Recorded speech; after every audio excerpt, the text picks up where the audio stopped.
Hello मेरे प्यारे बच्चों, क्या हाल चाल। बढ़िया साहब। तो कैसे हो मेरे बब्बर शेर और शेरनियों।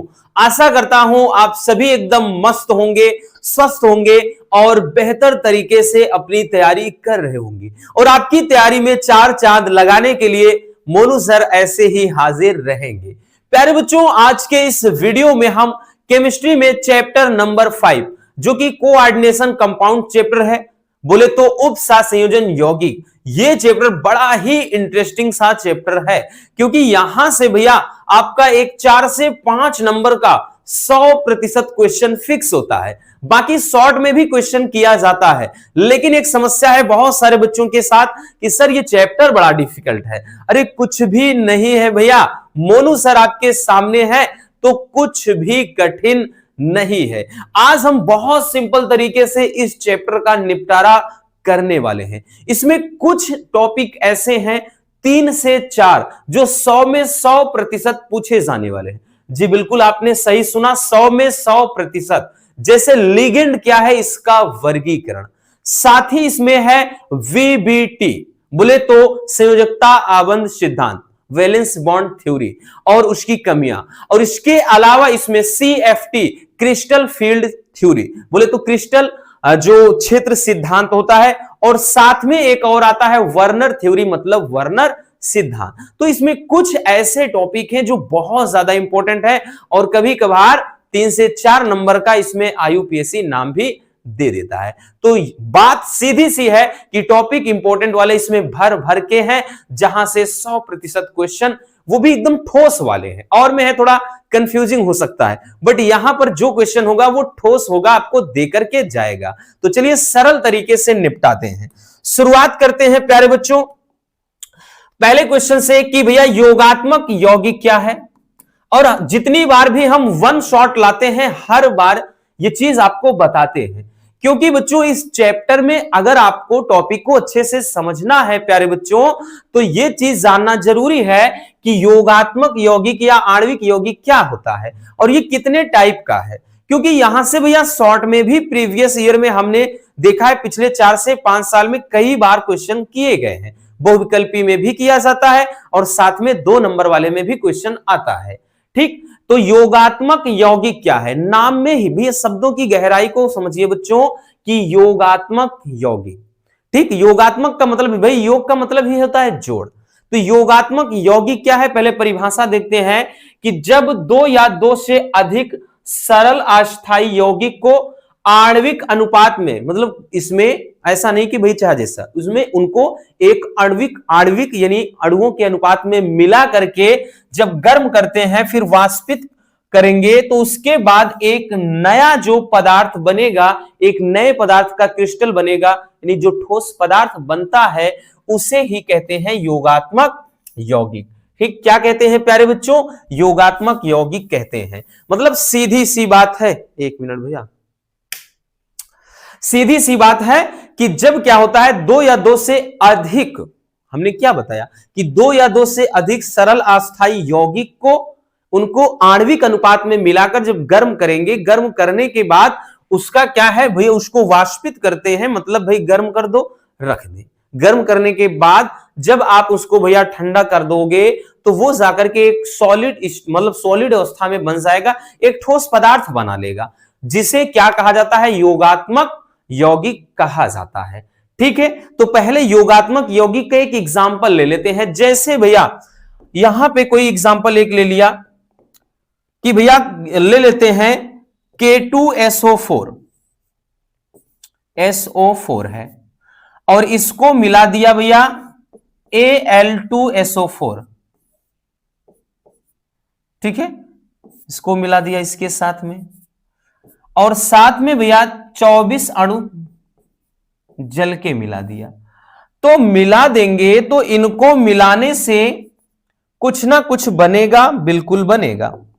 तो देखा जाए तो यहां पर है क्या, तो भैया एक तो पोटेशियम सल्फेट हमने मिलाया, दूसरा भैया एल्यूमिनियम सल्फेट मिला दिया, और साथ में 24 अणु किसके हैं, जल के हैं।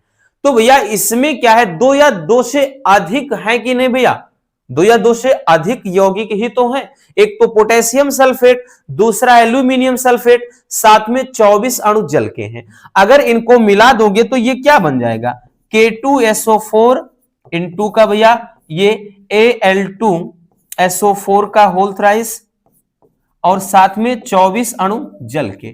तो ये आपका एक अलग क्या बनाएगा, कंपाउंड्स। तो भैया एक ये क्रिस्टल अवस्था में, किस अवस्था में, तो भैया क्रिस्टल। क्रिस्टल का मतलब बच्चों जो एकदम मतलब ऐसा हो ठोस अवस्था में, जैसे साल्ट की तरह, नमक की तरह, है ना, जिसको अगर कोई भाई पीटो तो वो टुकड़ों में टूट जाए, है ना। तो इस तरीके से, जैसा कि भाई ये है किसका फार्मूला, तो ये पोटास एलम बोले तो फिटकरी का फार्मूला है। तो फिटकरी कैसा होता है वो तो आप सबको मालूम है, ठीक है। तो इसमें भी ध्यान दें तो दो या दो से अधिक क्या है यौगिक को एक आणविक अनुपात में मिला करके एक क्रिस्टल बनाया गया है, यही कहलाता है योगात्मक यौगिक। बट इसमें भी बच्चों दो मतलब योगात्मक यौगिक में भी प्रकार होते हैं, ठीक है। योगात्मक यौगिक का तो ये एक एग्जांपल रहा, अब इसमें भी प्रकार होते हैं और वहीं से क्वेश्चन किए जाते हैं। तो चलिए बबुआ पहले स्क्रीनशॉट कर लीजिए।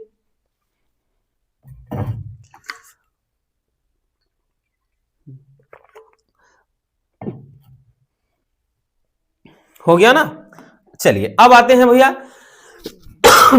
अब देखते हैं योगात्मक यौगिक के प्रकार। तो भैया जुकाम थोड़ा हो गई है तो आवाज में अगर बदलाव हो तो मैनेज कर लेना, ठीक। तो योगात्मक यौगिक के प्रकार हम देखेंगे प्यारे बच्चों कि योगात्मक यौगिक कितने प्रकार का होता है। तो योगात्मक यौगिक प्यारे बच्चों दो प्रकार का होता है। कितना, दो। पहला है द्विक लवण, और ये मोस्ट इंपॉर्टेंट है, इसी की बात कर रहे थे भैया, द्विक लवण, ठीक। और जो दूसरा है वो तो पूरा चैप्टर ही है और उसी के इर्द गिर्द पूरा चैप्टर घूमेगा।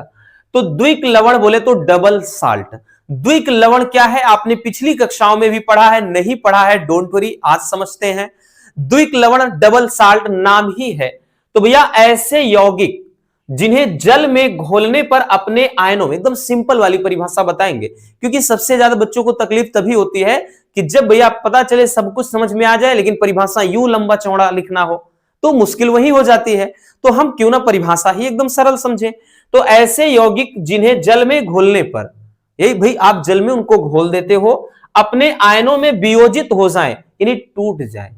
शीशा हो या दिल हो टूट जाता है ना, याद रखना। तो आयनों में टूट जाए यानी वियोजित हो जाए भैया, अर्थात विलयन में ये अपनी पहचान को खो देते हैं, पूरी तरह से वियोजित हो जाते हैं, ठीक। तो उसे क्या कहा जाता है, उन्हें द्विक लवण कहते हैं। जैसे भैया पोटासियम हो गया, मोहर लवण हो गया, कार्नेलाइट, ठीक है। याद रखना सीधी सी बात कि मतलब इन्हें अगर आप जल में घोलोगे तो ये अपनी पहचान खो देंगे, अपने अस्तित्व को बनाए नहीं रखेंगे। मतलब ये होते क्या है भैया, ये प्रमुख रूप से दो धनायन में टूट जाएंगे, एक ऋणायन में, यानी ये धनायन और ऋणायन में पूरी तरह से आयनित तो हो जाते हैं, ठीक। अक्सर ये दो धनायन में टूटते हैं और एक भैया ऋणायन में। जैसा यहां पे हमने एग्जांपल आपके सामने यहां पे कुछ रखा है, जैसे एक मोहर लवण है भैया, मोहर लवण, ये बहुविकल्पी में पूछता है, दे देगा कि मोहर लवण का सूत्र क्या है, क्योंकि इनके फार्मूले थोड़े लंबे हैं इसलिए। दूसरा है भैया पोटास एलम, पोटास एलम बोले तो फिटकरी, ठीक है। तो इनके फार्मूले लंबे लंबे हैं इसीलिए इनको पूछ लेता है कई बार। और तीसरा क्या है भैया, तीसरा है कार्नेलाइट, कार्नेलाइट। तो कार्नेलाइट, तो अगर ध्यान देना मेरे रसगुल्लों तो यहां पे याद रखो, एक मिनट। मोहर लवण का फार्मूला क्या होता है, मोहर लवण, तो इसमें देखिए एक तो भैया होता क्या है फेरस सल्फेट और दूसरा होता है भैया यहां पे अमोनियम सल्फेट और साथ में जल के अणु होते हैं। तो जो मोहर लवण है, मोहर लवण में जैसे भैया अभी हमने बताया ना कि द्विक लवण है क्या, नाम ही डबल साल्ट, यानी इसमें ऐसी भी परिभाषा आप लिख सकते थे कि ऐसे लवण जिसमें भाई दो क्या है, मतलब दो साल्ट मिक्स होंगे, इसमें दो सरल जो लवण है उनको आणविक अनुपात में मिला करके इन्हें बनाया जाता है, बाकी ये तो एकदम सरल वाली परिभाषा ही है कि जल में घोलोगे तो आयनित हो जाएंगे, मतलब वियोजित हो जाएंगे। जैसे भैया फार्मूला FeSO4 फेरस सल्फेट, साथ में NH4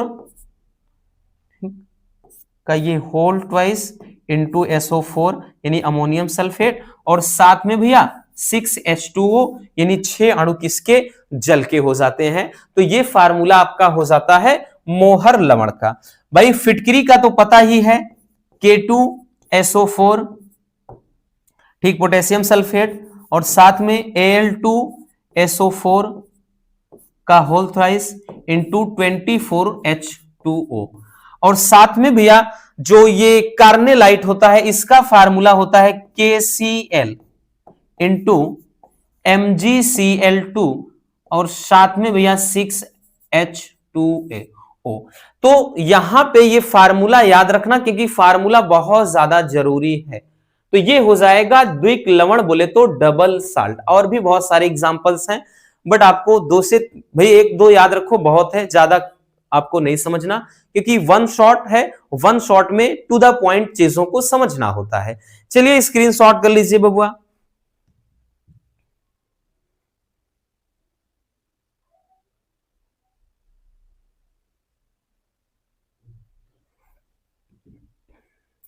हो गया, चलिए आगे चलते हैं भैया।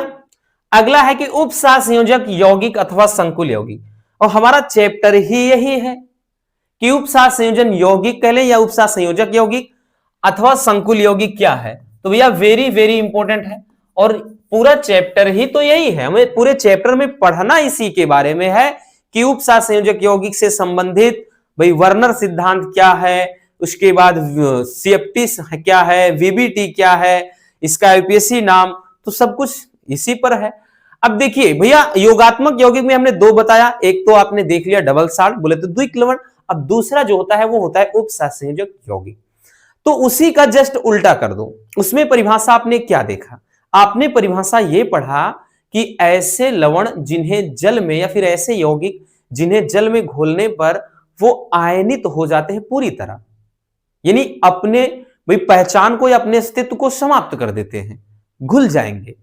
लेकिन इसमें क्या होता है कि ऐसे यौगिक जिन्हें जल में घोलने पर ये पूरी तरह से भैया आयनित या वियोजित नहीं होते हैं, मतलब अपनी पहचान बनाए रखते हैं, अपनी पहचान को नहीं खोते। इसमें भी ये आयनों में वियोजित होते हैं, बट ये क्या होंगे भैया, ध्यान देना, ये अपने अस्तित्व को बनाए रखते हैं। ठीक है, तो यहां पे ध्यान देना, लिखेंगे ऐसे यौगिक जिन्हें जल में या किसी अन्य विलायक, कोई अन्य विलायक हो, उसमें घोलने पर अपने घटक आयनों में वियोजित नहीं होते हैं। मतलब देखिए ऐसा नहीं है कि क्योंकि ये दो आयनों में टूटे होते हैं, भी समझाएंगे, लेकिन पूरी तरह से जैसे लवण में होता है डबल, मतलब डबल जो साल्ट होता है, ठीक है, द्विक लवण में उस तरह से नहीं होते हैं, अर्थात ये अपनी पहचान बनाए रखते हैं। तो ऐसे यौगिक को उपसहसंयोजक यौगिक कहा जाता है। ठीक, जैसे में भैया एक एग्जाम्पल के थ्रू समझिए, एक एग्जाम्पल K4FeCN6। अब इस एग्जाम्पल में आप समझिए भैया, तो इसमें दो पार्ट में है भैया, ये दो पार्ट में प्यारे बच्चों ये बटा हुआ है इस तरह से, इसके दो हिस्से हो गए, एक हिस्सा इधर वाला है, ठीक है, और एक हिस्सा इधर वाला है। तो अगर हम बात करें तो भैया इधर क्या है, के हो भाई पोटेशियम है, तो ये है क्या, ये तो है भाई आयन, ये आयन है और ये प्लस में रहेगा, और ये पूरा का पूरा ध्यान देना जो भी होता है ये माइनस आयन में, ये भी पूरा आयन है। लेकिन अगर हम अभी हम पार्ट में डिवाइड करें तो देखें तो भैया ये दो भागों में बटा हुआ है, मतलब यूं कह सकते हैं कि इसके दो पार्ट हैं। अब इसमें सब कुछ सबसे ज्यादा जरूरी परिभाषा बहुत ज्यादा पूछा जाता है, और जैसे इसमें पिछले साल भाई पिछले क्या उसके पहले 2024 में ही ये जो नंबर्स है इसको उपसहसंयोजक संख्या कहते हैं, मतलब उपसहसंयोजन संख्या, और वो 3 से 4 सेट में आ गया था। तो भी सब कुछ बताएंगे कि इसमें केंद्रीय धातु परमाणु क्या होता है, इसमें लिगेंड क्या होता है, उपसहसंयोजन संख्या क्या होता है। बट अभी ये जानना कि भैया कि उपसहसंयोजक यौगिक का एग्जाम्पल क्या है। जैसे ये एक एग्जाम्पल हो गया, दूसरा एक एग्जाम्पल लिख लेते हैं भैया। इसी तरह से कुछ भी आप लिख दीजिए, जैसे CO ये कोबाल्ट हो गया, NH3 ये 4 हो गया, उसके बाद भैया यहां पे Cl2 ये भी क्या है, एक उपसहसंयोजक यौगिक है, संकुल यौगिक है। या फिर कोई अन्य एग्जाम्पल आप लेना चाहें, इस तरह से लिख दीजिए।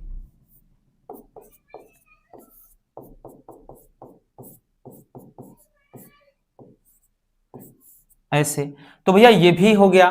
तो ये क्या होता है, इनकी संरचना, सीधी सी बात कर ले, इनकी संरचना जो होती है, इनकी जो संरचना होती है प्यारे बच्चों, सीधे से अगर हम बोलें तो अत्यंत ये जटिल होती है। कैसी? जटिल होती है। इनकी स्ट्रक्चर मतलब जो आपने द्विक लवण देखा उसकी संरचना सरल होती है, जटिल नहीं होती है। बट इनकी संरचना अत्यंत जटिल होती है, याद रखना। यानी ये जटिल आयनों में टूटते हैं, यही कारण है कि इनका अस्तित्व बना रहता है, इनका अस्तित्व समाप्त नहीं होता है। ठीक है, चलिए बबुआ स्क्रीनशॉट कर लीजिए भैया, फिर आगे चलते हैं।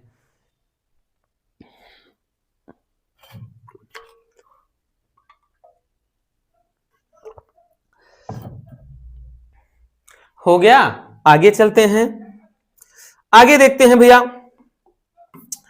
अब देखते हैं कि उपसहसंयोजक यौगिक से संबंधित परिभाषाएं प्रमुख रूप से बात कर लेना। तो भैया दमदार टॉपिक की शुरुआत यहीं से होती है, ठीक है, क्योंकि धीरे धीरे लेवल अप होगा। तो भैया सबसे ज्यादा दमदार क्वेश्चन की शुरुआत तो यहीं से होती है, याद रखना। अभी तक तो ट्रेलर था, पिक्चर अभी बाकी है मेरे दोस्त। तो देखिएगा, अब यहां पे भैया सबसे पहले उपसहसंयोजक यौगिक समझ लिया आपने क्या है, ठीक है। तो उपसहसंयोजक यौगिक से संबंधित परिभाषाएं, यानी वो जो फार्मूला भी आपने देखा 2 से 3, उसमें हमने भी आपको बताया एक झलक कि हाँ ये होता है, ये लिगेंड है, ये केंद्रीय धातु परमाणु है, ये उपसहसंयोजन संख्या है। तो वही सब समझना है और ये आते हैं, ठीक है ना, याद रखना। वेरी वेरी इंपॉर्टेंट है, मतलब रेगुलर बेस पे क्वेश्चन पूछे जाते हैं। यहां से पहला है कि केंद्रीय धातु परमाणु या फिर केंद्रीय धातु आयन किसे कहते हैं। शुरुआत से ही आपके मोस्ट इंपॉर्टेंट क्वेश्चन की शुरुआत हो जाती है कि केंद्रीय धातु जो परमाणु है या केंद्रीय धातु आयन है वो क्या होता है। बहुत सिंपल है, ठीक है। बहुत सारे बुक्स में आप बहुत सारे क्वेश्चन बैंक में देखेंगे, परिभाषाएं आपको बहुत अलग अलग तरीके से दिखाई पड़ेंगी। बट अगर आप हमारे पास आए हैं तो भैया हम परिभाषा भी एक लाइन वाली देंगे, है ना, क्योंकि चाहे 4 लाइन में लिखो चाहे 1 लाइन में, नंबर आपको मिलने उतने ही हैं। अगर ये टॉपिक आता है 2 नंबर में आएगा तो हमको भैया 1 नंबर का तो वही परिभाषा का ही मिल जाएगा, 1 नंबर एग्जाम्पल को समझाने में मिलता है। तो हम क्यों उतना लंबा चौड़ा लिखें, ठीक है। याद रखना, हमेशा बोलते हैं कि भाई पढ़ो वही जो काम में आए, जो 90+ दिलाए, जो पेपर में आए। तो ध्यान से समझिए कि केंद्रीय धातु परमाणु या केंद्रीय धातु आयन इसी को कहते हैं। क्या है, तो जिस धातु परमाणु से या जिस धातु आयन से लिगेंड बंधे रहते हैं उसे केंद्रीय धातु परमाणु कहते हैं। अब समझिएगा, एकदम सिंपल वाली परिभाषा है।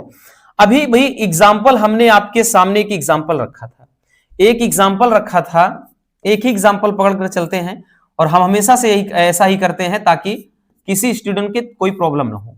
Fe ये CN6।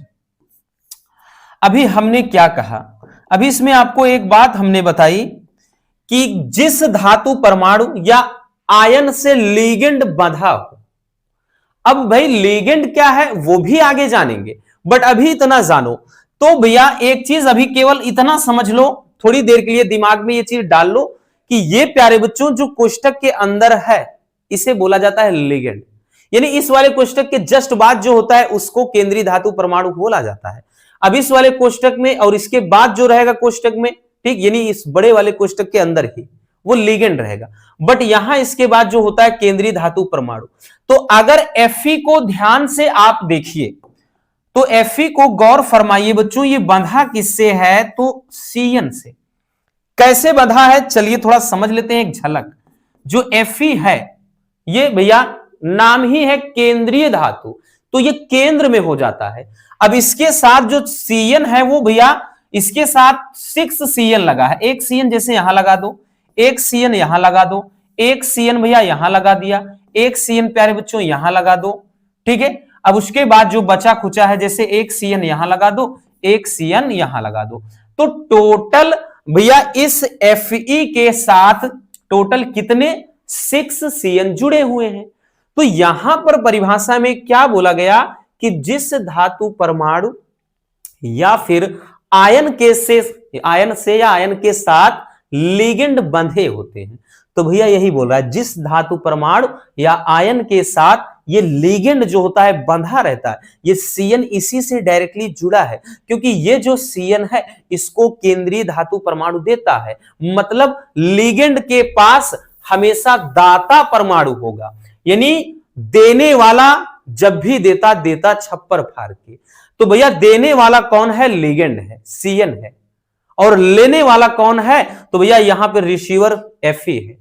तो अब तो बात समझ में आ गया ना कि भैया जिस धातु परमाणु या आयन से ये लिगेंड बंधा हो उसी को कहते हैं केंद्रीय धातु परमाणु। मतलब इस कोष्टक में बच्चों ये क्या है? इसी को बोलते हैं केंद्रीय धातु परमाणु। केंद्रीय धातु परमाणु या इसी को हमने बताया केंद्रीय धातु आयन शब्द भी इस्तेमाल किया जाता है। समझ में आ गया? सीधी सी बात, बहुत सिंपल सी परिभाषा है भैया, दिक्कत नहीं होनी चाहिए रसगुल्लों, स्क्रीनशॉट कर लीजिए।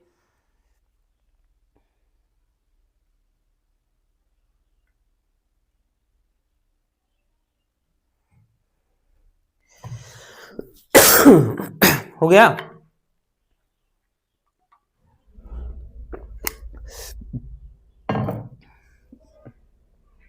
हो गया? आगे चलते हैं। अब देखते हैं भैया लिगेंड क्या देखते हैं प्यारे बच्चों। लिगेंड क्या है?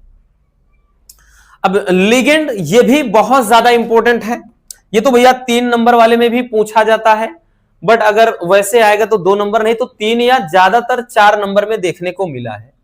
ठीक है, तो मोस्ट इंपॉर्टेंट हो जाता है लिगेंड भी। अब देखिए लिगेंड क्या होता है, परिभाषा समझिए कि कोई भी धातु परमाणु या आयन जिसमें केंद्रीय धातु परमाणु को इलेक्ट्रॉन युग्म देने की क्षमता हो या प्रवृत्ति हो। अभी क्या बताया हमने? यही तो बताया कि भैया देने वाला जब भी देता छप्पर फाड़ के। तो देने वाला कौन है? लिगेंड। तो क्योंकि हमने बताया भी आपको कि लिगेंड में केंद्रीय धातु परमाणु को इलेक्ट्रॉन युग्म देने की क्षमता होती है। ठीक, तो कहने का मतलब जैसे फिगर में, मतलब यहां ग्राफ से समझिए आप एक फार्मूले की मदद से, जो कि K4FeCN6। अभी हमने इसमें बताया भाई, ये चीज तो आप भली भांति समझ चुके हैं कि ये क्या है। तो ये तो भैया केंद्रीय धातु परमाणु है। क्या है? केंद्रीय धातु परमाणु है। अब अभी हमने आपको यही बताया कि केंद्रीय धातु परमाणु में हमेशा, मतलब लिगेंड में हमेशा केंद्रीय धातु परमाणु को इलेक्ट्रॉन युग्म देने की क्षमता होती है इसके अंदर। तो अभी परिभाषा में यह बताया गया कोई भी धातु परमाणु या आयन जिसमें केंद्रीय धातु परमाणु को, अब यह भी भाई कोई भी धातु परमाणु हो सकता है, आयन भी हो सकता है, जैसे Cn है साइनाइड आयन है, Cl क्लोराइड आयन हो जाएगा, इसी तरह Br तो भाई ब्रोमीन हो जाएगा, इस तरह से मतलब ब्रोमाइड है ना। तो इस तरह से यहां कोई भी आयन हो सकता है। तो वही चीज कह रहा है कि कोई भी धातु परमाणु या फिर आयन जिसमें केंद्रीय धातु परमाणु को इलेक्ट्रॉन युग्म देने की क्षमता हो, तो इसके अंदर इस Fe बोले तो केंद्रीय धातु परमाणु को इलेक्ट्रॉन युग्म देने की इसके अंदर क्या होती है? प्रवृत्ति होती है या क्षमता होती है। तो जिसके अंदर ऐसी क्षमता हो उसी को कहते हैं लिगेंड। क्या कहते हैं भैया? लिगेंड। तो इस वाले कोष्टक में जो भी रहेगा रसगुल्लों, यहां कुछ भी हो सकता है, NH3 हो सकता है या ऑक्सलेट हो सकता है, C2O4 हो सकता है, या फिर यहां SO4 हो सकता है, Cl हो सकता है, Br हो सकता है, मतलब व्हाटएवर कुछ भी हो सकता है। तो जो रहेगा वो क्या है? लिगेंड कहलाता है। तो दो परिभाषाएं समझ में आ गई, और एक परिभाषा भैया अलग से नहीं देखा, तो एक चीज हम और समझ लेते हैं, यहीं पर समझेंगे कि भैया उप सहसंयोजन संख्या, उप सहसंयोजन संख्या, क्योंकि इस भाई हमने बताया ना कि भाई 23-24 में ये बहुत ज्यादा पूछा था उप सहसंयोजन संख्या, और अब की बार तो यहां पर इसको लिखा ही नहीं कहीं। उप सहसंयोजन संख्या क्या होती है? तो परिभाषा एकदम सिंपल वाली है, ध्यान देना। ये क्या है? केंद्रीय धातु परमाणु। ये क्या है? लिगेंड। तो भैया ध्यान देना, केंद्रीय धातु परमाणु से, केंद्रीय धातु परमाणु से सीधे जुड़े दाता परमाणुओं, जिसको भैया लिगेंड कहा जाता है। दाता परमाणु क्या है? लिगेंड ही तो है। दाता परमाणुओं या फिर लिगेंडों की संख्या को उप सहसंयोजन संख्या कहते हैं। संख्या को ही क्या कहते हैं भैया? उप सहसंयोजन संख्या कहते हैं। एकदम बेसिक वाली परिभाषा है। अब इसको यहां पे साइड में थोड़ा समझते हैं, इस वाले साइड में, ठीक है भैया, इस वाले साइड में समझते हैं। जैसे भाई सेम इसी भाई फार्मूले से समझेंगे हम, K4Fe उसके बाद CN6। तो अगर आप देखें तो हमने यहां पे सब चीजें आपको अच्छे से समझा दिया है कि भैया ये Fe क्या होता है। तो ये वाला जो Fe होता है इसको बोलते क्या है? तो जो Fe है इसको तो बोलते हैं केंद्रीय धातु परमाणु। क्या कहते हैं? केंद्रीय धातु परमाणु। और उसके बाद कोष्टक के अंदर भैया जो Cn है ये क्या है? तो यही लिगेंड है। अब अगर देखें तो अभी हमने आपको शुरू में ही एक पूरा क्या है वलय बनाया था, एक रिंग बनाया था, जिसमें Fe जैसे बीच में रखा था। फिर हमने बताया था कि जैसे यहां पे Cn, यहां पे Cn, यहां पे Cn, इस तरह से Cn, ठीक है, यहां पे Cn, ऐसे करके। तो नंबर्स कितने? 1 2 3 4 5 6, तो भैया 6 के साथ, मतलब जो इसमें Cn है बोले तो लिगेंड है, वो Fe के साथ 6 बंध से जुड़ा हुआ है। तो अब ये कह सकते हैं कि जो इसमें उप सहसंयोजन संख्या है, क्या बच्चों? उप सहसंयोजन संख्या। तो इसमें जो उप सहसंयोजन संख्या है वो कितनी है? तो इसमें उप सहसंयोजन संख्या 6 है। कितनी है? 6। तो यही संख्या उप सहसंयोजन संख्या कहलाती है। ये तो इस संख्या को बोलते हैं उप सहसंयोजन संख्या, ठीक है। इस मतलब संख्या को उप सहसंयोजन संख्या कहते हैं, समझ लेना। तो बात समझ में आ गई ना भैया? कि और बाकी अब जो बाहर बचा होता है ये इसको क्या बोला जाता है? तो ये आयन है। जैसे अगर ये वाला प्लस में, जैसे भाई के है के पोटेशियम पे प्लस, अगर ये वाला प्लस है तो ये पूरा भैया परिसर माइनस में होगा, और पूरा इतना कोष्टक के अंदर को इसको पूरा परिसर बोला जाता है। तो समझ में आ गया कि केंद्रीय धातु परमाणु क्या है, फिर उसके बाद लिगेंड क्या है, फिर उसके बाद उप सहसंयोजन संख्या क्या है।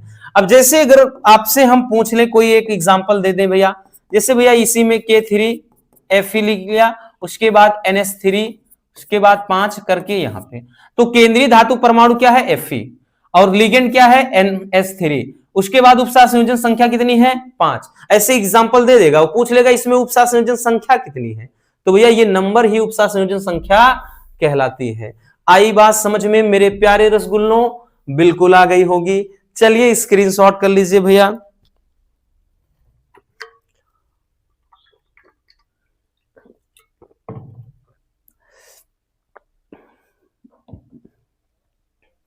हो गया ना?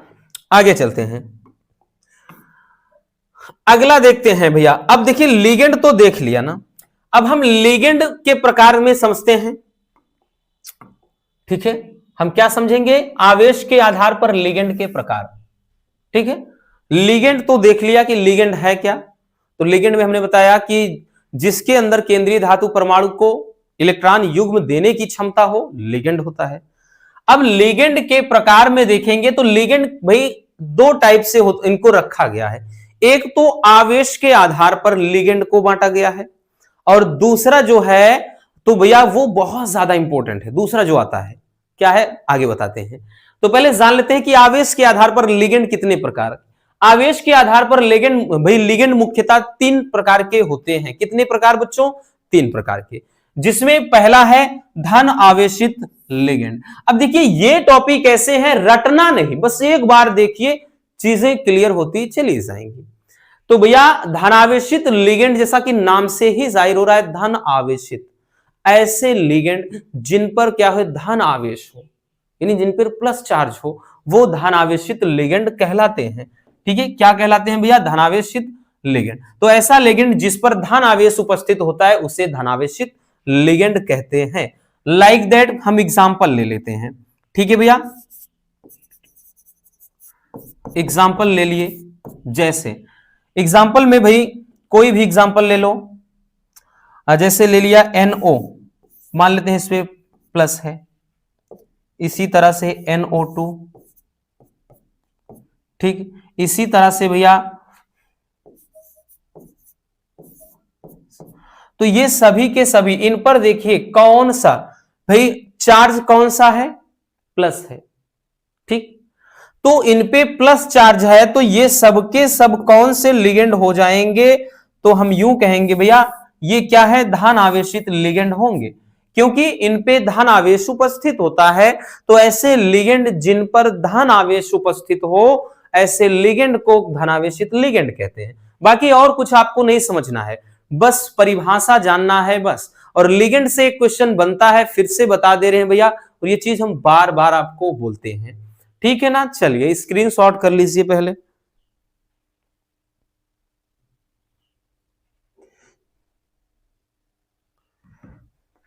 आगे देखते हैं।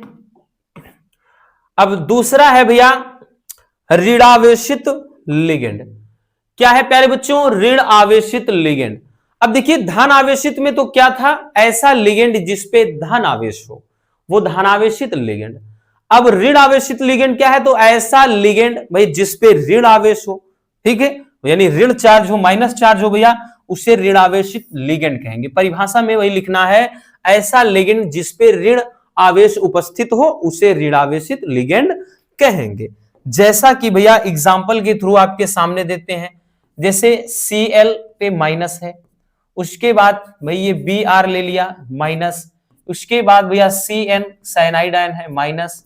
ठीक है, इसी तरह से आपका जैसे भाई I हो गया माइनस।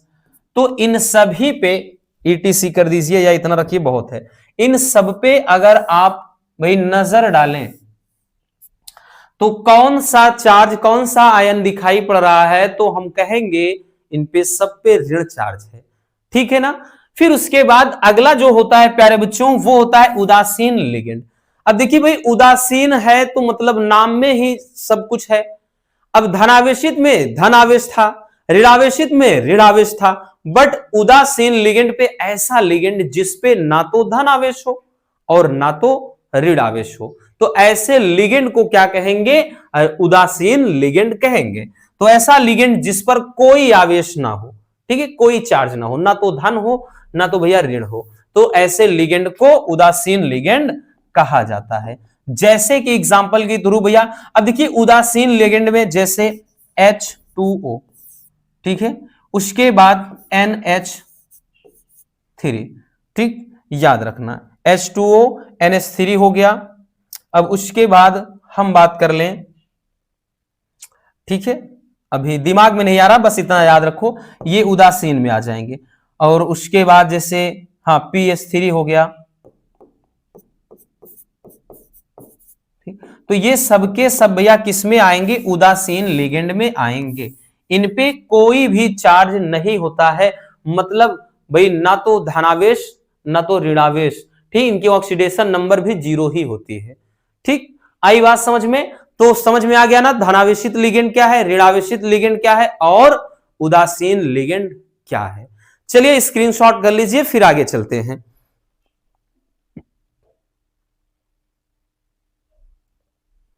समझ में आया बबुआ? आगे चलते हैं।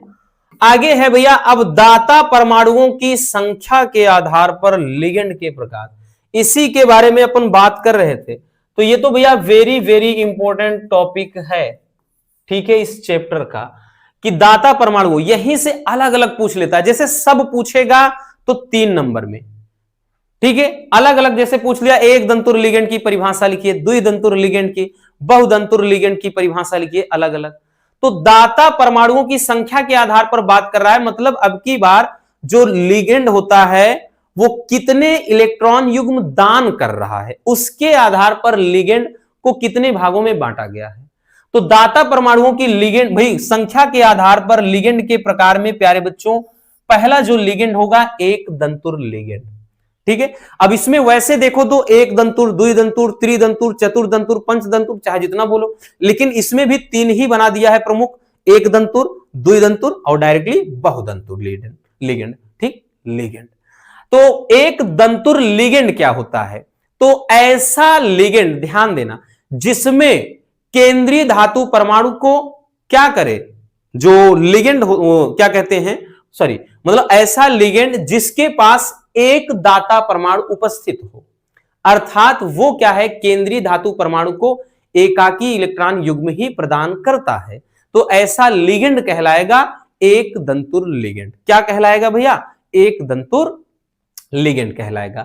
तो आप परिभाषा लिख सकते हैं बड़े सिंपल तरीके से कि ऐसा लिगेंड जिसमें एक दाता परमाणु हो, मतलब इनके पास केवल एक ही डोनर होगा, ठीक, और अर्थात एक इलेक्ट्रॉन युग्म देने की क्षमता इनके अंदर होगी, तो उसे एक दंतुर लिगेंड कहा जाएगा, ठीक। ये भी परिभाषा बहुत ही सिंपल सी है, बस समझना है।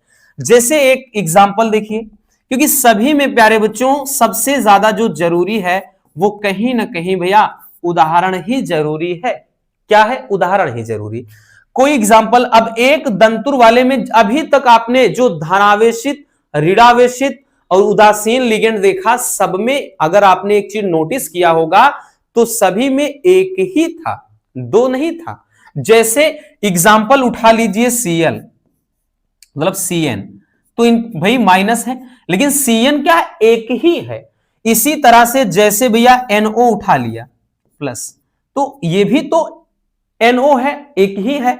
इसी तरह से जैसे भी बताया ना, Cl आप उठा लो, एक ही है, फिर NH3 उठा लो, तो ये एक ही है। तो इसमें जो आपका धनावेशित लिगेंड आएगा, ऋणावेशित लिगेंड आएगा, उदासीन लिगेंड आएगा, तो इसके अंतर्गत आपके सारे के सारे एग्जाम्पल सेट हो जाएंगे। मतलब एक दंतुर लिगेंड में धनावेशित, ऋणावेशित, उदासीन वाले सारे एग्जाम्पल सेट बैठते हैं। क्योंकि अगर आप नोटिस करें तो इनमें सब में एक ही क्या है, इलेक्ट्रॉन युग्म देने की क्षमता है।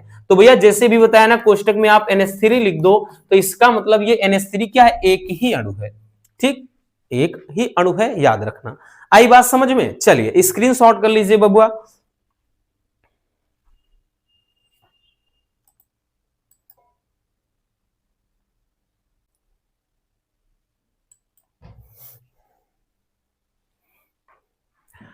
हो गया भैया? चलिए आगे चलते हैं बच्चों। अब हम देखते हैं द्विदंतुर लिगेंड। अब भैया एक चीज और भी ध्यान देना प्यारे बच्चों, द्विदंतुर लिगेंड और त्रिदंतुर जो लिगेंड, जिसको बहुदंतुर, त्रि नहीं बहुदंतुक लिगेंड, वही सबसे ज्यादा पूछा जाता है, क्योंकि इसके एग्जाम्पल थोड़ा डिफिकल्ट होते हैं, ठीक, बट आपके लिए नहीं होंगे, याद रखना। तो देखिए भैया द्विदंतुर लिगेंड क्या है, नाम में ही है द्विदंतुर लिगेंड। तो ऐसे लिगेंड जिनके पास भैया दो दाता परमाणु होता है, या फिर यूं कह लें कि जो दो इलेक्ट्रॉन युग्म देने की क्षमता रखते हैं, यानी जिनके पास दो इलेक्ट्रॉन युग्म देने की क्षमता होती है, तो ऐसे लिगेंड को अपन क्या बोलते हैं, द्विदंतुर या द्विदंतुक लिगेंड कहते हैं, ठीक। चलिए एग्जाम्पल के माध्यम से समझते हैं, क्योंकि हमने बताया ना सब कुछ इसमें क्या है, आपका एग्जाम्पल ही है, ठीक, सब कुछ एग्जाम्पल ही है। तो यहां पर दो एग्जाम्पल आपके सामने, एक हम रख लेते हैं भैया ऑक्सलेट, ऑक्सलेट कहीं कहीं लिखा होता है, ठीक है, या ऑक्सलेट, बाकी इसको C2O4 लिखते हैं। आयन जब ऑक्सिलेट आयन लिखे तो भैया इस पे -2 आयन होता है, याद रखना, ठीक है, मैं वो चीज नहीं दर्शाना है। और दूसरा एक एग्जांपल ले लेते हैं, जैसे एथिलीन डाइएमीन। किसका? Ethylene diamine.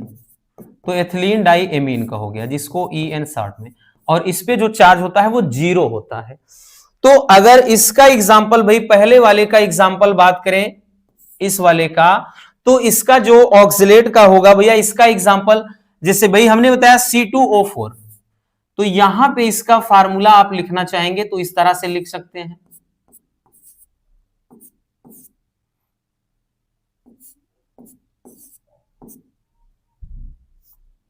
एक मिनट, तो ये हो जाएगा C2O4, ठीक है, क्या हो जाएगा भैया? C2O4 हो जाएगा, ठीक। अगर आप नोटिस करें प्यारे बच्चों, अगर इसमें आप नोटिस करें तो इन सभी के पास भैया, इनके पास कितने डोनर हैं, इसमें ध्यान से समझिए, पहले इस वाले की बात कर रहे हैं, ठीक है। इसका अगर आयन के रूप में लिखेंगे C2O4, ये -2 चार्ज होता है, ध्यान देना, क्योंकि इस पे -2 चार्ज है, -2 आयन होता है। और एथिलीन डाइएमीन जो है इस पे भैया 0 चार्ज होता है, ठीक है, उदासीन होता है। तो इसमें अगर हम बात करें डोनर कितने हैं, कितने डोनर हैं, तो इसमें दाता कितने हैं भैया? दाता परमाणु की बात कर ले मेरे प्यारे रसगुल्लों, तो इसमें कितना है? तो अगर देखें यहां पर एक डोनेट होगा, यहां पे एक, ठीक है, तो इसमें ऑक्सीजन के 2 डोनर हैं, तो यूं हम कह सकते हैं कि इसमें जो डोनर हो जाएंगे आपके 2 डोनर हो जाएंगे, तो ये कह सकते हैं कि ये द्विदंतुक लिगेंड हो जाएगा। इसी तरह एथिलीन डाइएमीन, इसका फार्मूला समझिए, तो भैया इथिलीन डाइएमीन का होता है CH2NH2, उसके बाद भैया CH2NH2, ठीक है। और यहां पर भी अगर हम देखें तो इसमें जो डोनर होगा नाइट्रोजन, यहां पे ध्यान देना ऑक्सीजन होगा भैया, ठीक है, कौन? ऑक्सीजन होगा। और यहां पे जो दाता परमाणु है, दाता परमाणु, तो इसमें जो दाता परमाणु है वो कौन है भैया? नीचे लिखते हैं, ठीक। दाता परमाणु कितना? 2 हो जाएगा यहां पर भी। और दाता परमाणु है क्या? यहां पे तो जैसे ऑक्सीजन था, और यहां पे क्या है? नाइट्रोजन। तो इसमें जो 2 दाता परमाणु हैं, इसमें क्या है भैया? 2 नाइट्रोजन परमाणु है दाता। तो यही आपको बस समझना था कि द्विदंतुर लिगेंड क्या है। तो द्विदंतुर लिगेंड में हमने ये बताया कि ऐसा लिगेंड जिसमें 2 दाता परमाणु उपस्थित हो, यानी जो केंद्रीय धातु परमाणु को 2 इलेक्ट्रॉन युग्म देने की क्षमता रखता है। जैसे ऑक्सिलेट में भैया बात किया हमने, यहां पर 2 ऑक्सीजन के दाता परमाणु हैं, ठीक है, जो कि यहां दिख रहा है। और उसके बाद इसी तरह एथिलीन डाइएमीन, इसमें बात कर लें, ये नाइट्रोजन के देखिए 2, यहां ऑक्सीजन के 2 हैं, तो यहां नाइट्रोजन के 2 दाता परमाणु हैं। अब जब 2-2 दाता परमाणु हैं तो जाहिर सी बात है द्विदंतुर लिगेंड कहलाएगा। स्क्रीनशॉट कर लीजिए बबुआ।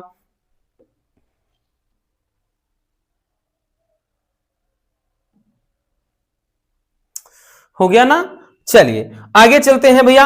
अब हम देखते हैं बहुदंतुक लिगेंड, ठीक। अब देखिए भैया, बहुदंतुक जो लिगेंड होता है या बहुदंतुर लिगेंड होता है, क्या होता है? तो देखिए नाम में ही है कि बहुदंतुर लिगेंड। तो ऐसा लिगेंड, बहुदंतुर लिगेंड मतलब ऐसा लिगेंड जिसमें भाई 2 से अधिक, 2 क्या बच्चों, इसमें 3 से अधिक होते हैं, 2 तो द्विदंतुक कहलाएगा। हम ये कह सकते हैं कि ऐसा लिगेंड जिसमें 3 से अधिक दाता परमाणु उपस्थित होते हैं, या 3 से अधिक इलेक्ट्रॉन युग्म देने की क्षमता इनके अंदर होती है, तो ऐसे लिगेंड को बहुदंतुर लिगेंड या बहुदंतुक लिगेंड कहा जाता है। जैसे भैया एग्जाम्पल के थ्रू, क्योंकि हमने बताया ना सबसे ज्यादा इसमें जो इंपॉर्टेंट है, सबसे ज्यादा जो जरूरी है वो एग्जाम्पल्स ही है। जैसे पहला है भैया, एक एग्जाम्पल लिख लेते हैं, एथिलीन डाइएमीन, क्या है? EDTA, ऐसे लिखिए, EDTA, ए और उसके बाद यहां पे, अब देखिए इसका नाम हो जाएगा एथिलीन डाई एमीन ट्राई एसीटेटो। अब ट्राई इसलिए क्योंकि तीन, भाई यहां पे चार्ज तीन रखा है इसलिए ट्राई और उसके बाद एसीटेटो। इसकी स्ट्रक्चर क्या हो जाएगी, तो भैया इसकी जो संरचना हो जाएगी ना बबुआ, इसकी संरचना हो जाएगी CH2, उसके बाद N, फिर यहां से एक हो जाएगा CH2COO, फिर उसके बाद दूसरा हो जाएगा CH2COO। ठीक इसी तरह से भैया CH2 ये NH हो जाएगा और CH2COO। अब यहां पर अगर आप देखें तो एक चीज ध्यान देना, इसमें भैया एक दाता परमाणु ये ऑक्सीजन, और इसमें ध्यान देना इस पे चार्ज भैया माइनस होते हैं ऑक्सीजन, और इसमें भी भैया इस पे एक देखो, एक इस पे, एक इस पे, तो तीन तो ऑक्सीजन है और दो नाइट्रोजन है। तो इसमें जो दाता परमाणु की कुल संख्या की बात कर लें तो इनके पास 5 दाता परमाणु है। कितना है प्यारे बच्चों, 5। कौन कौन है, तो भैया यहां पे 3 ऑक्सीजन का है, 2 नाइट्रोजन। बाकी अगर पूछा जाए कि कौन कौन से हैं, तो नाइट्रोजन तथा ऑक्सीजन दोनों। तो यहां पर भैया जो दाता परमाणु हैं, दाता परमाणु, तो दाता परमाणु की बात कर लें तो भैया दाता परमाणुओं की जो संख्या है कितने हैं, 5। ठीक, कौन कौन, नाइट्रोजन तथा ऑक्सीजन है, जैसा कि आपको दिख रहा है। इसी तरह से भैया एक जैसे और एग्जांपल हम लिखना चाहें, सेम इसी तरह का, सेम ऐसा होगा बस थोड़ा अंतर, EDTA सेम वही रहेगा और यहां 4 लिख दो। इसका मतलब एथिलीन डाई एमीन, अब की बात टेट्रा एसीटेटो, टेट्रा शब्द लगा दिया है, तो इसकी स्ट्रक्चर इस तरह से हो जाएगी CH2N, उसके बाद CH2COO। और आपको हालांकि एग्जाम में अगर आएगा तो एक ही लिखना है एग्जाम्पल, कोई जरूरी नहीं सब में 2 लिखो 4 लिखो। ठीक, ये तो हम बता दे रहे हैं आपके नॉलेज के लिए। तो यहां पे CH2COO और उसके बाद CH2COO। अब यहां पे ध्यान देना भैया, यहां पे प्यारे बच्चों अगर देखिए ये नाइट्रोजन वाला, यहां पे देखिए ये ऑक्सीजन, इस पे ऑक्सीजन पे, यहां पे, यहां तो 4 तो यहां है ऑक्सीजन और भैया 2 क्या है, नाइट्रोजन। तो मिलकर के टोटल प्यारे बच्चों, टोटल आपके इसमें अगर कोई पूछ ले कि भैया दाता परमाणु कितने हैं, तो मेरे प्यारे रसगुल्लों कितने हैं, तो भैया हम कहेंगे 6 दाता परमाणु है। ठीक, नाइट्रोजन तथा ऑक्सीजन दोनों। आई बात समझ में, बस यही समझना आपको, ये पूरा डिटेल्स नहीं समझाना है कि इन पे चार्ज कितना होता है, क्या होता है, माइनस चार्ज है यहाँ पे 4 तो आप 4 चार्ज दर्शाइए, कुछ नहीं, हमको केवल ये जानना है कि दाता परमाणु कौन कौन है। इसीलिए ये हमने टिक किया है कि भैया जहां पे जैसे इसमें नाइट्रोजन के 2 हैं, 4 ये सॉरी नाइट्रोजन के 2 हैं और 3 ऑक्सीजन मिलके 5, यहाँ 4 ऑक्सीजन है 2 नाइट्रोजन मिलकर 6, तो इसमें 5 है इसमें 6 है। आई बात समझ, चलिए स्क्रीनशॉट कर लीजिए बबुआ।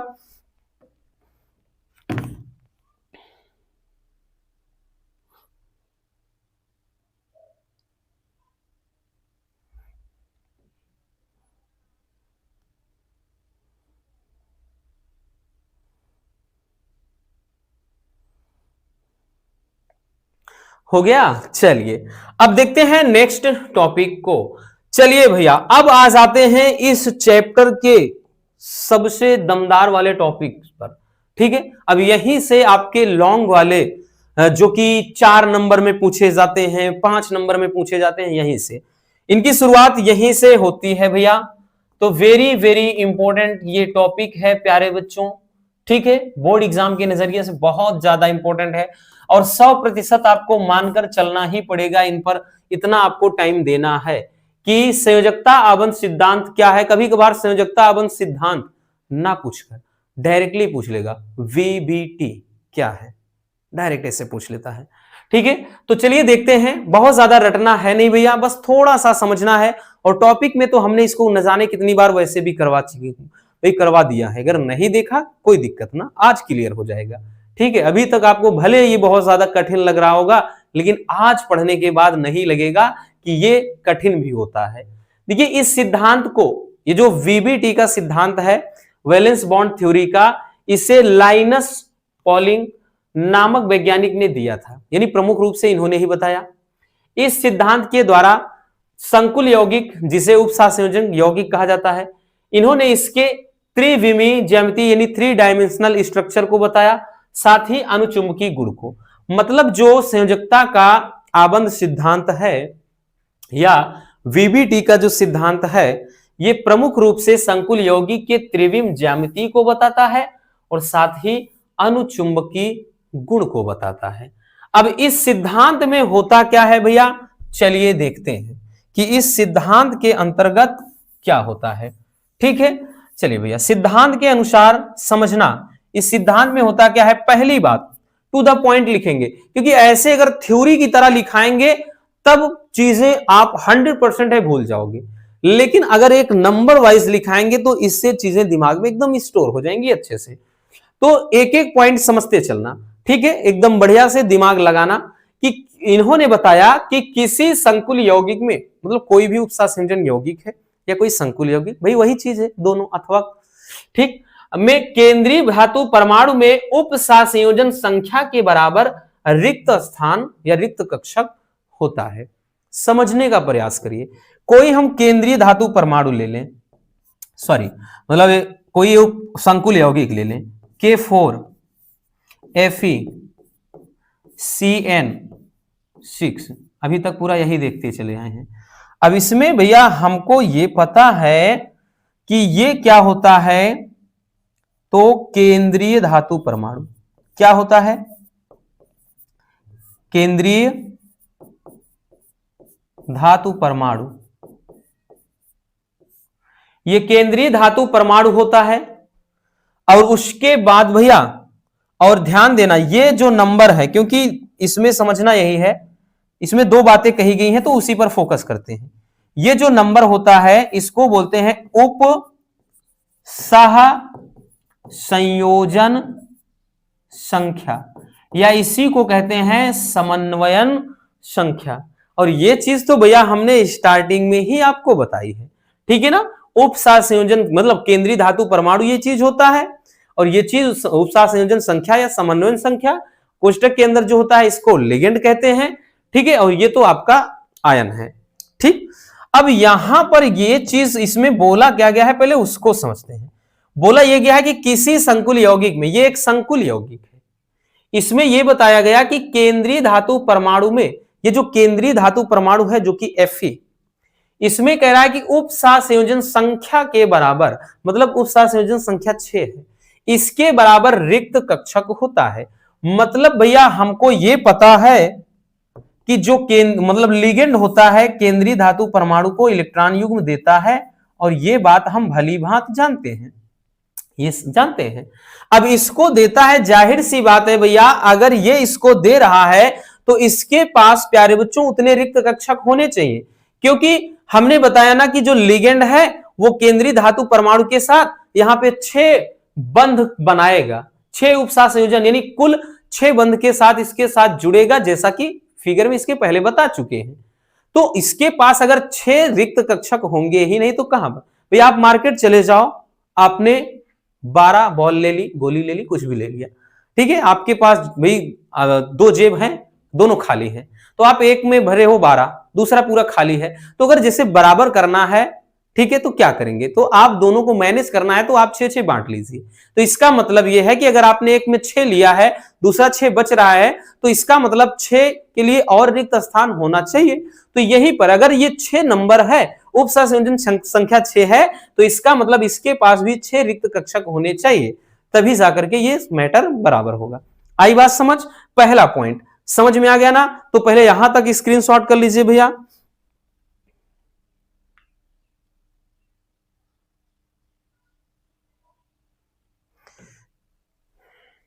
हो गया ना, आगे चलते हैं। अगला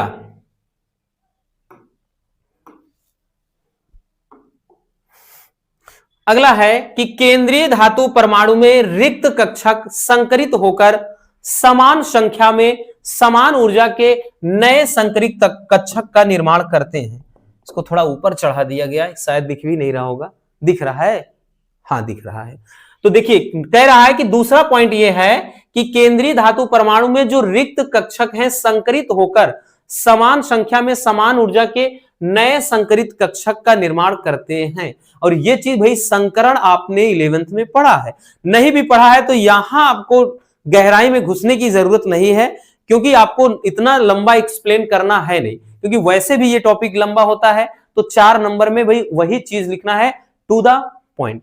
तो जैसे भाई हम एक ग्राफ से दर्शाते हैं एक सीरीज से, सबसे पहले भैया जैसे उप सह संयोजन संख्या, उप सह संयोजन संख्या बना लेते हैं, ठीक है, ये उप सह संयोजन संख्या हो गया।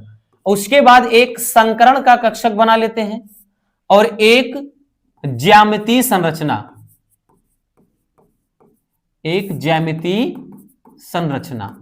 बस इतना सा समझना है और कुछ नहीं भैया, बस इतनी सी बात समझनी है प्यारे बच्चों, ठीक है। और ये सभी को मालूम होगा, अगर नहीं भी पता है कोई बात नहीं, बस आपको केवल याद करने के हेतु इतना बस समझना है और कुछ नहीं है। तो जैसे यहां पे कह रहा है कि केंद्रीय धातु परमाणु में जो रिक्त कक्षक होते हैं वो संकरण करके यानी संकरित होकर समान संख्या में समान ऊर्जा के नए संकरित कक्षक का निर्माण करते हैं। जैसे अगर मान लेते हैं उप सह संयोजन संख्या 2 हो गई, तो इसका जो संकरण होगा वो sp हो जाएगा, ठीक है। और ये ज्यामितीय संरचना बनाएगा कैसे, फिर रेखीय बनाएगा। इसकी ज्यामिति जैसे कोई चीज ये है तो इसकी संरचना रेखीय बनेगा।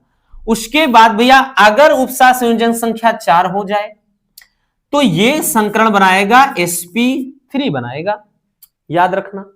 और ज्यामितीय स्ट्रक्चर इसकी चतुष्फलकीय हो जाएगी, चतुष्फलकीय हो जाएगी भैया, ठीक है। चतुष्फलकीय में जैसे भैया इस तरह से है, ऐसे करके, ठीक है। हाँ, तो ये भैया आपका क्या है, चतुष्फलकीय बनाएगा। फिर उसके बाद जैसे अगर भैया उप सह संयोजन संख्या 6 ले लिया तो प्यारे बच्चों ये D2sp3 ये बनाएगा अष्टफलकीय संरचना। कैसा, अष्टफलकीय। अभी इसकी स्ट्रक्चर भी आगे देखेंगे, अष्टफलकीय संरचना बनाएगा। तो इतना चीज याद रखना, ये कोई बहुत बड़ी बात नहीं है, इतना याद कर सकते हो। तो ये इसका मतलब है। उसके बाद भैया अगला पॉइंट भाई ये बताया गया वीबीटी के अंदर, मतलब संयोजकता अबंध सिद्धांत के अंदर, कि केंद्रीय धातु परमाणु के जो रिक्त संकरित कक्षक हैं लिगेंडों से भरे हुए कक्षकों के साथ अतिव्यापन करते हैं, मतलब ओवरलैपिंग करेंगे, मिलेंगे, और इससे सिग्मा बंध का निर्माण होता है। जैसे एक एग्जांपल भैया अभी शुरू से ही लेकर चल रहे हैं, K4 Fe, इसके बाद भैया CN6। और प्यारे बच्चों अगर आप नोटिस करें तो शुरू से ही ये एग्जांपल हम लेकर चल रहे हैं, तो इसमें हम यही तो बताएं जो Cn है वो Fe के साथ 6 बंध के साथ जुड़ेगा। तो यहां पर वही चीज कह रहा है कि केंद्रीय धातु परमाणु इसके जो रिक्त कक्षक हैं वो लिगेंड से भरे कक्षक, यानी लिगेंड में बात कर ले ये 6, इनके साथ क्या है वो अति व्यापन करते हैं तो सिग्मा बंध बनाते हैं।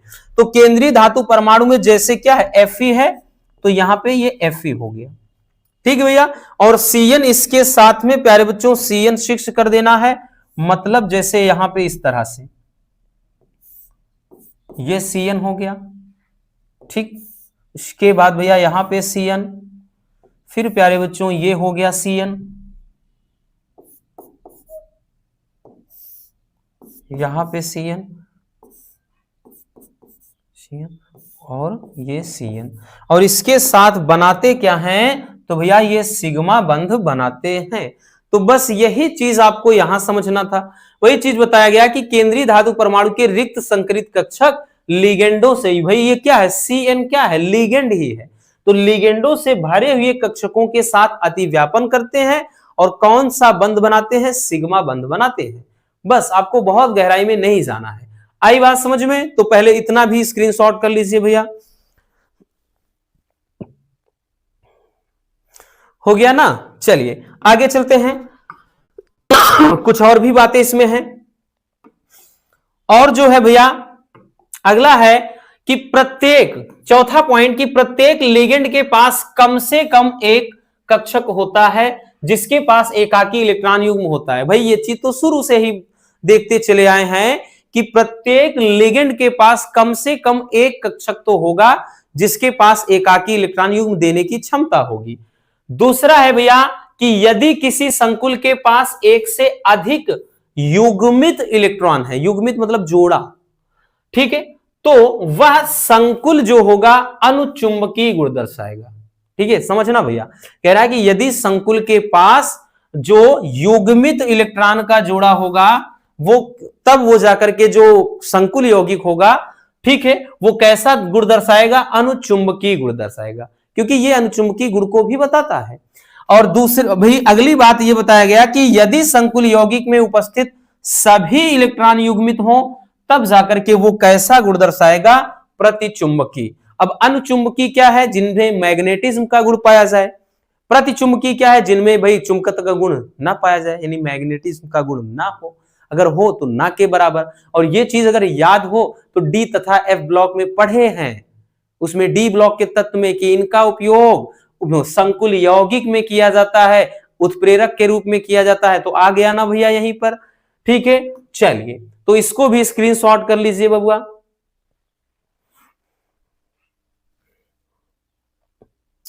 हो गया। अब देखिए इसमें कमियां भी पूछा जाता है, कई बार आया है, प्रीवियस ईयर में हमने नोटिस किया भैया, कई बार पूछा गया है। तो संयोजकता आबंध सिद्धांत जो है वीबीटी में कुछ कमियां रह गई थी। अब क्या कमी इसमें है, क्योंकि कमी अकेले कभी कभार पूछ लेता है, ठीक, तो इसलिए भी ये इंपॉर्टेंट क्वेश्चन बन जाता है। और जब भी आता है भैया ये 3 नंबर से कम नहीं आएगा। संयोजकता आबंध सिद्धांत की कमियां क्या है? पहली कमी क्या है कि इस सिद्धांत के द्वारा उपसंयोजक यौगिक के स्पेक्ट्रम की व्याख्या नहीं की जा सकती। जैसे भैया आप परमाणु वाला जब चैप्टर पढ़ेंगे नाभिक और परमाणु में, वहां पर भैया क्या है, वो बोहर-बरी का परमाणु मॉडल जब पढ़ेंगे, ठीक है, रदरफोर्ड का परमाणु मॉडल पढ़ेंगे, तो उनमें सब ये चीजें होती हैं। तो यहां पर भी वही है कि ये जो संयोजकता आबंध सिद्धांत होता है ये संकुल यौगिक के स्पेक्ट्रम की व्याख्या नहीं करता है, पहली कमी। दूसरी कमी है कि इस सिद्धांत में केवल केंद्रीय धातु के कक्षकों पर बल दिया गया है, और यह बात सही है भाई। इस सिद्धांत में देखिए केवल केंद्रीय धातु परमाणु और लिगेंड के बारे में ही बात किया गया है, ठीक, जबकि लिगेंड के कक्षकों की महत्ता को स्वीकार नहीं किया गया। यानी लिगेंड के बारे में तो बताया गया है, लेकिन उसकी कक्षा की महत्ता को, यानी उसके भाई बात कर लें कि गुण को नहीं बताया गया है। अगली बात कि यह जो मतलब नियम होता है वीबीटी कि ये उपसंयोजक यौगिकों के ऊष्मागतिकी और गतिक अस्थायित्व की कोई भी मात्रात्मक व्याख्या नहीं करता है, मतलब इसकी बात नहीं करता है। तो ये भी एक बहुत बड़ी कमी है। नेक्स्ट है कि यह इस तथ्य को भी स्पष्ट नहीं करता है कि कोई लिगेंड प्रबल या दुर्बल क्यों है। मतलब इसमें लिगेंड के बारे में बताया गया है, लेकिन कहीं ऐसा नहीं बताया गया है कि भैया ये प्रबल है दुर्बल है, अगर है तो क्यों है, तो ऐसा कुछ भी नहीं कहा गया। और नेक्स्ट कि यह उपसंयोजक यौगिकों के रंगों का कोई भी स्पष्टीकरण नहीं देता है। मतलब ये संकुल यौगिक में बात कर ले, संकुल यौगिक के रंग के बारे में कहीं भी बात नहीं करता है। तो ये हो जाएगा भैया इस नियम की कमियां, ठीक है ना। यानी वीबीटी बोले तो संयोजकता आबंध सिद्धांत की कमियां। स्क्रीनशॉट कर लीजिए बबुआ।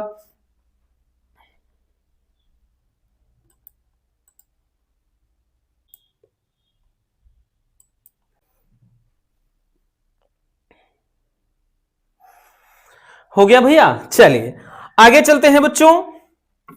अगला टॉपिक, ये भी इस चैप्टर का one of the most important topic है, संयोजकता का वर्नर सिद्धांत। ये भी भैया वेरी वेरी इंपॉर्टेंट टॉपिक है। प्रीवियस ईयर का पेपर उठाओ, शायद ही कोई ऐसा साल होगा जब ना पूछा जाए, नहीं तो इतने ज्यादा इंपॉर्टेंट टॉपिक हैं। हमने बताया ना ये भैया 100 में 100% वाले टॉपिक हैं, याद रखना। वर्नर सिद्धांत होता क्या है, ठीक है, तो संयोजकता का वर्नर सिद्धांत की अवधारणा क्या है समझते हैं, ठीक है। इसे भी अपन टू द पॉइंट नंबरिंग के माध्यम से सीखेंगे, इससे चीजें बहुत आसान हो जाती हैं। तो वर्नर सिद्धांत में क्या बताया गया भैया, ठीक, वर्नर नामक वैज्ञानिक ने ये बताया, सबसे पहली बात ये बताई कि किसी संकुल यौगिक में जो केंद्रीय धातु परमाणु होता है भाई, ये क्या करता है, दो प्रकार की संयोजकता को दर्शाएगा। ठीक, केंद्रीय कोई संकुल यौगिक है, उसमें केंद्रीय धातु परमाणु की दो प्रकार की संयोजकता होती है। पहला है प्राथमिक संयोजकता, दूसरा है द्वितीयक संयोजकता। ठीक, अब जैसे भाई कोई भी एग्जांपल, अभी हम एग्जांपल जो लेकर के चल ही रहे हैं, ये एग्जांपल है। अब भैया सब चीजें एक बार फिर से रिपीट कर लीजिए, और जितनी बार भी हम क्लास लाते हैं हर बार बताते हैं। ये क्या है, आयन। ठीक है, ये आयन है, इस पे भाई धन है तो ये धन आयन होगा। और बाकी ये प्यारे बच्चों, इसको केंद्रीय धातु परमाणु कहा जाता है। एक बार फिर से चीजें सब कुछ जान लेते हैं। केंद्रीय धातु परमाणु या केंद्रीय धातु आयन कहा जाता है। ये इस कोष्ठक के अंदर जो होता है इसे अपन लिगेंड बोलते हैं। क्या बोलते हैं बच्चों, लिगेंड कहते हैं। और ये जो नंबर्स होता है भैया, इसे बोलते हैं उप सह संयोजन संख्या, या इसी को बोलते हैं समन्वयन संख्या। इतनी सी बात समझ में आ गई। तो इसमें यह बोल रहा है जो केंद्रीय धातु परमाणु बोले तो जो Fe है, ये दो प्रकार की संयोजकता प्रदर्शित करता है। पहला है भैया प्राथमिक संयोजकता, दूसरा है द्वितीयक संयोजकता। अब प्राथमिक संयोजकता क्या होती है, द्वितीयक संयोजकता क्या होती है, चलिए वो जान लेते हैं। ठीक है, तो चलिए आगे देखते हैं प्राथमिक संयोजकता द्वितीयक संयोजकता क्या है। अब देखिएगा भैया प्राथमिक संयोजकता क्या है, अब की बार पीडीएफ में बहुत ऊपर चढ़ा दिए हैं, टेक्स्ट मिट जा रहा है, चलिए मैनेज करिए, कोई दिक्कत ना। पहला चीज है भैया, प्राथमिक जो संयोजकता है वो आयनिक होती है। प्राथमिक संयोजकता जो है वो आयनिक होती है, जिसे टूटी हुई रेखा यानी डैश डैश जो होती है रेखा से दर्शाते हैं। और भैया ये सदैव ऋणायन के द्वारा संतुष्ट होती है। किसके द्वारा, सदैव ऋणायन के द्वारा। अभी जैसा कि फिगर में आपने एक चीज समझा भैया, ठीक, जैसे हमने बताया एक संकुल यौगिक हमने ले लिया। इस संकुल यौगिक में अगर आप देखें तो जो पहली संयोजकता ये बोल रहा है प्राथमिक संयोजकता आयनिक होती है, और इसे टूटी रेखा से दर्शाते हैं। यहां कट गया क्या, अच्छा, टूटी रेखा से, मतलब ध्यान से समझिए, ये जो Fe है दो प्रकार की संयोजकता दर्शाएगा। तो जैसे Fe को अपन जैसे यहां Fe दर्शा दे रहे हैं, तो इसे कह रहा है कि ये टूटी हुई है, यानी एक तो इसको अपन इस तरह से दर्शाएंगे, पहली प्रकार की जो संयोजकता हो जाएगी वो कुछ ये हो जाएगी, यानी इसे भैया क्या है, टूटी हुई रेखा से दर्शाया जाता है, पहली बात। ठीक है, तो ये तो बात समझ में आ गई कि प्राथमिक संयोजकता यानी ये जो इसकी जो प्राइमरी वैलेंसी होगी प्राथमिक संयोजकता, इससे भैया ये क्या है, आयनिक होती है, यानी आयन के रूप में। जैसे अगर इस पे आयन बात कर लें तो भैया +2 आयन है। ठीक है, तो ये सदैव क्या है, ऋणायन के द्वारा संतुष्ट होगी, ये बात भी याद रखना। ठीक, तो ये हो गया पहला। और दूसरी बात यहां पर यह बताया गया कि जो द्वितीयक संयोजकता है वो भैया कैसी होती है, अनआयनिक होती है, और इसे ठोस रेखा यानी सॉलिड लाइन द्वारा, यानी इसमें बीच में गैप नहीं होगा जैसे इसमें डैश डैश है, के द्वारा मतलब क्या है कि ये अनआयनिक होती है, और ये ठोस रेखा क्या बोल रहे हैं भाई, ठोस रेखा से दर्शाई जाती है। और प्यारे बच्चों इसे क्या है, लिगेंड से प्राप्त इलेक्ट्रॉन युग्म द्वारा संतुष्ट करते हैं। मतलब बहुत ज्यादा हड़बड़ाना नहीं, समझने का प्रयास करिए। प्राथमिक संयोजकता में यह बताया गया कि इसे भैया मतलब ये तो आयनिक होती है और इसे टूटी रेखा द्वारा दर्शाते हैं, और ये सदैव धन आयन द्वारा, सॉरी सदैव मतलब ये क्या है, ऋण आयन के द्वारा इसे मतलब संतुष्ट किया जाता है। फिर दूसरी बात में यह बताई गई कि द्वितीयक जो संयोजकता होती है ये अनआयनिक होती है, और इसे ठोस रेखा के द्वारा दर्शाया जाता है। और ये क्या है, जो लिगेंड होता है, यहां पर ध्यान दीजिए, लिगेंड से प्राप्त जो उप संयोजन संख्या है या इलेक्ट्रॉन है, इसके द्वारा संतुष्ट होगी। यानी दूसरे बार में हम ये कहेंगे, अब की बार यहां पे जो Fe होगा, ये भैया जो Fe होगा, अब की बार इसके साथ Cn कितने बंध से जुड़ा है, तो 6। तो मतलब अब की बार भैया हम ये कहेंगे इसके साथ यहां पे कितनी लाइन, 6 लाइन। मतलब अब की बार ये वही चीज लिगेंड जो है, लिगेंड से प्राप्त इलेक्ट्रॉन युग्म से द्वारा दर्शित, मतलब संतुष्ट होती है। तो भैया 3 बातें समझ में आ गई। पहली चीज कि केंद्रीय धातु परमाणु की 2 प्रकार की संयोजकता होती है। दूसरी बात में हमने बताया कि प्राथमिक संयोजकता आयनिक होती है, इसे टूटी रेखा से दर्शाते हैं, और ये ऋणायन से संतुष्ट होती है। फिर उसके बाद भैया दूसरी बात में हमने ये बताया मतलब तीसरी चीज में, जैसे ये फार्मूला है भैया, तीसरे में ये बताया कि इसमें कि जो Fe होगा ये Cn, ठीक, यानी जो क्या कहते हैं दूसरी संयोजकता या द्वितीयक संयोजकता होती है, ये क्या होता है, ये भैया अनआयनिक होती है और इसे सॉलिड लाइन से दर्शाते हैं, और ये लिगेंड से प्राप्त इलेक्ट्रॉन युग्म के द्वारा, क्योंकि भैया लिगेंड इसके साथ 6 इलेक्ट्रॉन युग्म का क्या करेगा भैया, लेन देन करेगा, तो उसके द्वारा दर्शाया जाती है, जैसा कि आपने ये फिगर में देख लिया। चलिए पहले इसको स्क्रीनशॉट कर लीजिए, फिर आगे कुछ बातें हैं वर्नर सिद्धांत में, उसको देखते हैं।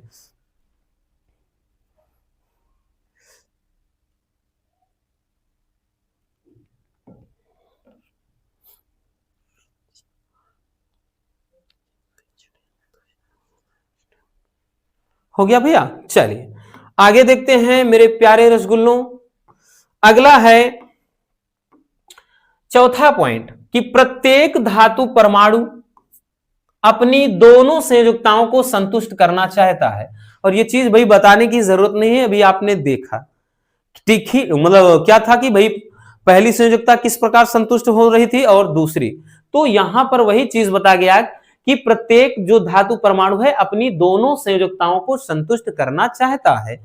और अगला पॉइंट अब है कि द्वितीयक संयोजकता उप सहसंयोजक संख्या के बराबर होती है।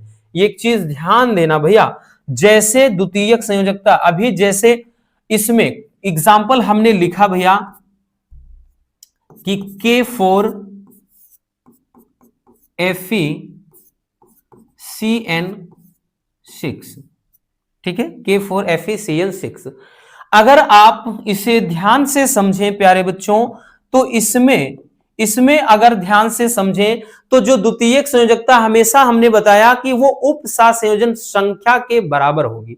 जैसे एग्जाम्पल के थ्रू ले लेते हैं, Ag पे प्लस है, तो इसके लिए भैया ये रेखी बनाएगा और इसके उप संयोजन जो संख्या हो जाएगा इसके लिए हमेशा 2 होगा। अब उसके बाद अगर जैसे यहीं पर भाई हम Zn ले लें और यहां पे भैया ये 2, तो ये हमेशा इसके साथ कितना, ये उपसा संयोजन संख्या 4 यानी चतुष्फल की संरचना बताएगा, और ये चीज हमने VBT में देखा। इसी तरह से जैसे Fe पे +2 चार्ज कर लें, और इसके लिए ये क्या है भाई, इसके उपसा संयोजन संख्या 6 हो जाएगी और ये संरचना बनाएगी अष्टफल की, और ये चीज हमने बताया ना कि हमने अब इसके पहले VBT में समझा है, ठीक है। अब उसके बाद भैया यहां पे अगला पॉइंट समझिए, ये पूरा का पूरा ये जो कहानी है ना क्लियर हो जाएगा इस पॉइंट में कि द्वितीयक संयोजकताएं त्रिविम में निश्चित दिशाओं में स्थित होती हैं। जैसा कि बताया गया कि भैया अगर हम Ag के लिए लेते हैं, इसके लिए 2 है, तो इसके लिए संरचना कैसे बनेगा, डायरेक्टली भैया ये Ag बन जाएगा इस तरह से, तो ये रेखी बन गया। इसी तरह से भैया अगर हम Zn के लिए जैसे ले रहे हैं तो ये 4 है,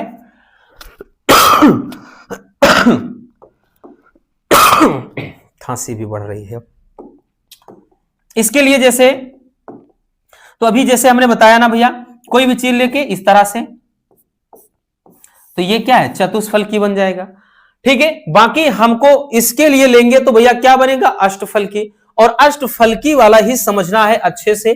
तो अष्टफलकी की संरचना यहां पर हम आपको दर्शा रहे हैं, क्योंकि अष्टफलकी वाला ही आपको बनाना पड़ेगा, ध्यान देना भैया, किसके लिए, ये Fe के लिए, ठीक है। इसके लिए अगर संरचना बनाएंगे तो जैसा कि ये भाई फार्मूले हैं, तो इस फार्मूले में Fe आप क्या है, Fe केंद्रीय धातु परमाणु होता है, क्या होता है भैया, Fe केंद्रीय धातु परमाणु होता है, ठीक है। और इसके साथ जो Cn है वो 6 बंध के साथ जुड़ा हुआ है, यानी इसमें उपसात संयोजन संख्या जो है भैया वो कितनी है, 6 है। तो ध्यान से समझिएगा प्यारे बच्चों, यहां पे इस तरह से आप इसके साथ में भैया जोड़ देंगे, ठीक है।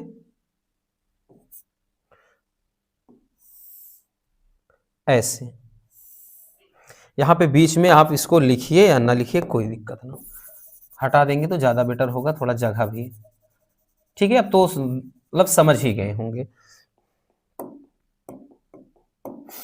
ठीक है। इसको थोड़ा पास पास कर दीजिए।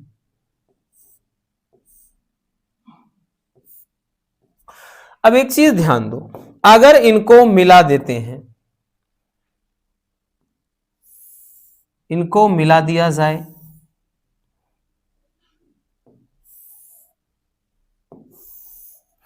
तो इसकी संरचना किस तरह से बन रही है भैया, इसको डैश डैश, एक चीज ध्यान देना भैया, इसको अगर आप ध्यान दें तो यहां पर ये तो भैया आपका कितना हो गया, एक तो ये डैश डैश करके आएगा यहां पे, याद रखना,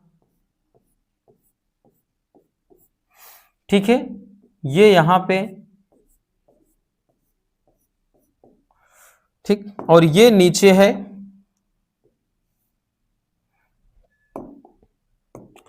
तो इसकी संरचना क्या हो जाएगी भैया, ये इसके साथ मिलेगा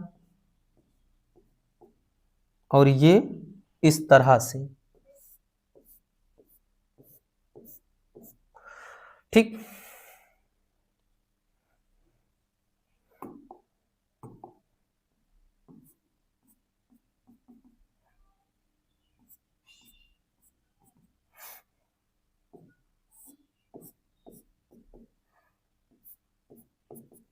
तो इसकी संरचना बन कैसे गई जरा बताइएगा।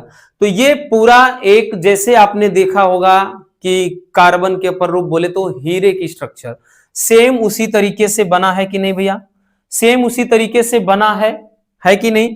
तो याद रखना यहां पे ये किसके लिए, इसकी संरचना कैसी है, अष्टफलकी है। कैसी संरचना है भैया, ये है अष्टफलकीय संरचना, याद रखना। कैसी संरचना भैया, अष्टफलकीय संरचना। तो आपको भी कोई भी एक समझा देना था, बट ये बनाएंगे तो ज्यादा बेटर हो जाएगा। तो ये पूरा हो जाता है वर्नर थ्योरी, बहुत ज्यादा डिफिकल्ट है नहीं, आई थिंक आपने पहले भी क्लासों में इसको समझा है, ठीक। बाकी आज तो एकदम वैसे भी क्लियर हो गया होगा। चलिए बच्चों स्क्रीनशॉट कर लीजिए इसको।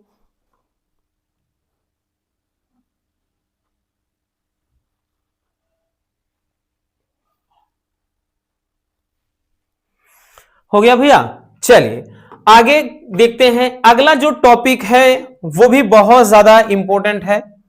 नेक्स्ट टॉपिक जो हमारा है भैया वो है क्रिस्टल फील्ड थ्योरी, क्रिस्टल क्षेत्र सिद्धांत।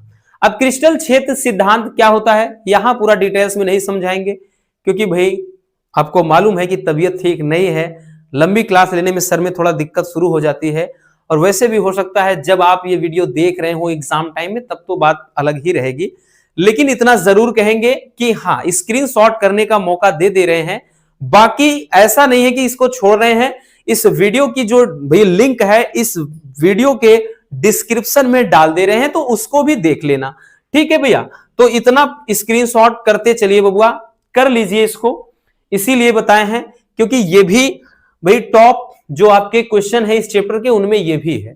फिर उसके बाद इतना कर लीजिए, बस लिखना है, ठीक है ना, हो गया। अब इसमें एक चीज और ध्यान देने वाली बात है कि IUPAC पूछा जाता है, ठीक, उसको एक अलग वीडियो के माध्यम से बता देंगे, नहीं तो बहुत सारी वीडियो पड़ी है, देख लेना। तो बस आज के इस वीडियो में इतना ही।